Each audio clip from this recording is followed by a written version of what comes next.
নমস্কার বন্ধুরা, মায়ের হেসেলে আপনাদের সবাইকে স্বাগত জানাই। আজকের মা ঠিক করলো যে একটা তিতো রান্না করবে, নিম পাতা দিয়ে শিম ভাজা। চলুন এই রেসিপিটা দেখে নেওয়া যাক। সবার প্রথমে এখানে শিম, যেটা কেটে ধুয়ে রেখে দেওয়া আছে, আর রয়েছে বেশ অনেকটা পরিমাণে নিম পাতা। এবার একটা কড়াতে ছোট কাপের 1 কাপ জল দিয়েছে, এরপরে দিয়েছে হলুদ গুঁড়ো, তারপরে জলটা গরম হয়ে এলে শিমগুলো দিয়ে দিচ্ছে। এবার একটু নেড়ে চেড়ে নেওয়া হচ্ছে, নিলে ঢাকা দিয়ে দিচ্ছে।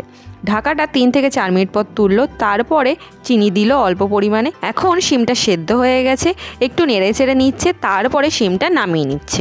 এবার সে একই কড়াতে সর্ষের তেল দিল, তেলটা গরম হওয়ার পর দিয়ে দিচ্ছে নিম পাতাটা একটু ছোট ছোট করে টুকরো করে নিয়েছে, তারপরে দিচ্ছে 2টো শুকনো লঙ্কা ভেঙে। এরপর নিম পাতাটা খুব ভালো করে ভেজে নিচ্ছে।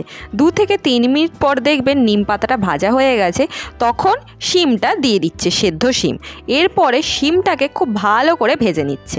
এরকমভাবে 3 থেকে 4 মিনিট পর শিমটা দেখবেন ঠিক এরকম হয়ে গেছে, তখন মা এবার শিমটাকে তুলে নেবে।